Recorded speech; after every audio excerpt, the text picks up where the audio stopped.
Hello everyone, in today's video I am going to talk about normal ovarian ultrasound and ultrasonographic findings in polycystic ovarian syndrome.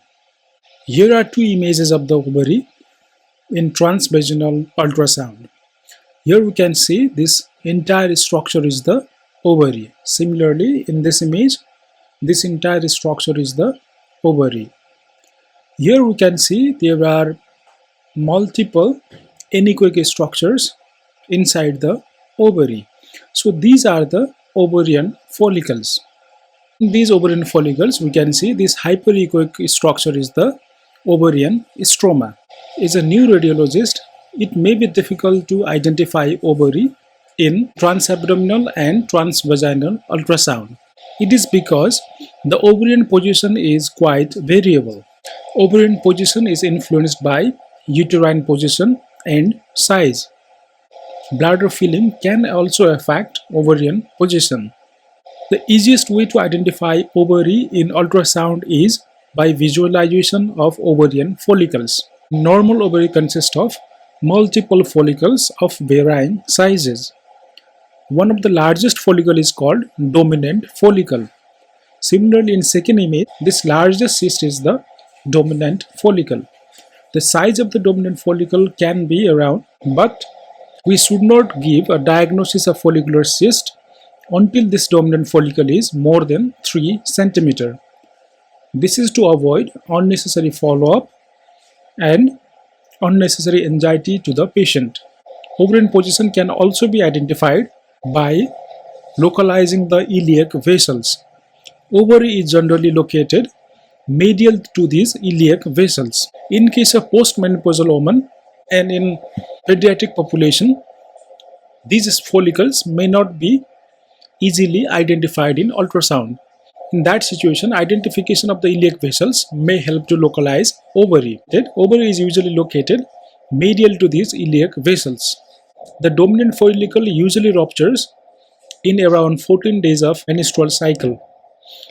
After the rupture of this dominant follicle, the ovum and surrounding fluid is released into peritoneal cavity, and this dominant follicle is changed into corpus luteum. Because of the release of the fluid in the ovum, corpus luteum appears solid.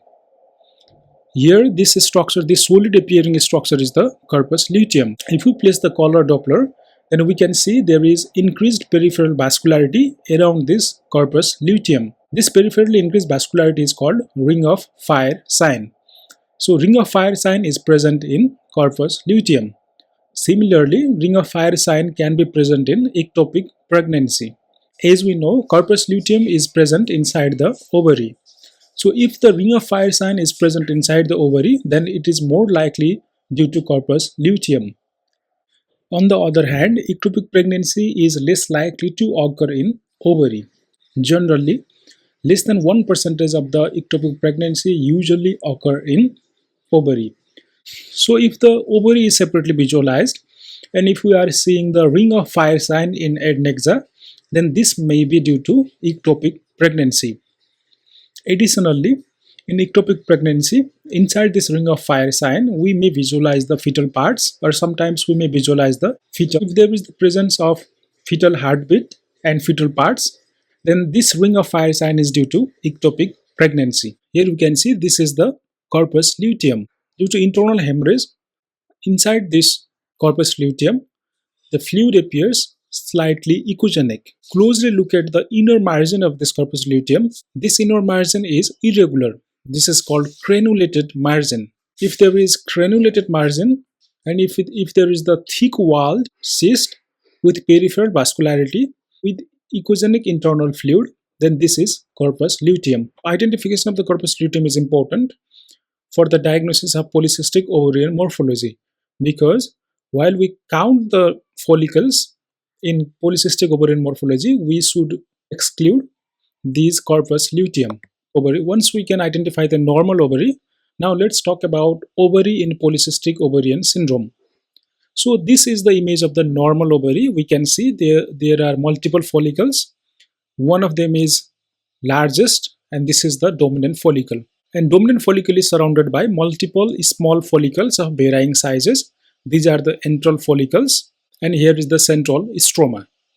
On the other hand, we can see this is the image of the polycystic ovarian syndrome. So here we can see there are multiple follicles. Closely look at this image. There is no any dominant follicle. The follicles are of similar sizes. Central stroma is slightly echogenic and the follicles are arranged peripherally. So this typical appearance of polycystic ovarian syndrome is called string of pearl sign, where multiple small follicles are arranged peripherally with central echogenic stroma. Please note, polycystic ovarian syndrome is a hormonal disorder and ultrasonography does not give the diagnosis of polycystic ovarian syndrome. There are few important criteria for the diagnosis of polycystic ovarian syndrome. One of the important criteria for the diagnosis is polycystic ovarian morphology. So in this video, we just talk about the polycystic ovarian morphology. If the polycystic ovarian morphology is present, this is one of the diagnostic criteria to diagnose polycystic ovarian syndrome. Additionally, for the diagnosis of the polycystic ovarian syndrome, we need other biochemical tests and clinical correlation. For the diagnosis of polycystic ovarian morphology, there should be more than or equal to 20 follicles in one ovary. If we are visualizing multiple small follicles that are more than 20 in single ovary, then this is the feature of polycystic ovarian morphology. So this is considered the most accurate ultrasonographic findings. So if we are seeing more than 20 follicles in single ovary, peripherally located with central stroma, then this can be considered as polycystic ovarian morphology. Sometimes we may not visualize the entire ovary. In that case, if we can see more than 10 follicles in one section of the image, then this is also considered as a diagnostic of polycystic ovarian morphology. Please remember, friends, while counting the number of follicles, we should avoid corpus luteum, other follicular cyst, or dominant follicles. We should exclude these follicles and only the smaller follicles should be counted. We should not count any follicles that is more than 10 mm. Another diagnostic criteria is ovarian volume should be calculated, and while counting the ovarian volume, there should not be any corpus luteum, cyst, or dominant follicles. Here is another image showing polycystic ovarian morphology. So this is the normal ovary and this is the image of the polycystic ovarian morphology. Here we can see there is central echogenic stroma surrounded by multiple tiny follicles of almost similar sizes in the peripheral part of the ovary. So this is also a string of pearl sign. Here is another image showing polycystic ovarian morphology. Here is large central echogenic stroma. This is surrounded by multiple tiny follicles of varying sizes. We can see there is no any dominant follicles, and if we count the number of follicles, there are more than 10 follicles in one section. So this is the typical image of the polycystic ovarian morphology. This is another image showing polycystic ovarian morphology. New guidelines needs 2 out of 3 criteria to be fulfilled for the diagnosis of polycystic ovarian syndrome. Please note, patients should have ovulatory dysfunction like oligomenorrhea or anovulation, and patient usually present with menstrual irregularities. Clinical or biochemical signs of hyperandrogenism. Here we can see there is one criteria for the diagnosis of polycystic ovarian syndrome. This is the polycystic ovarian morphology on ultrasound.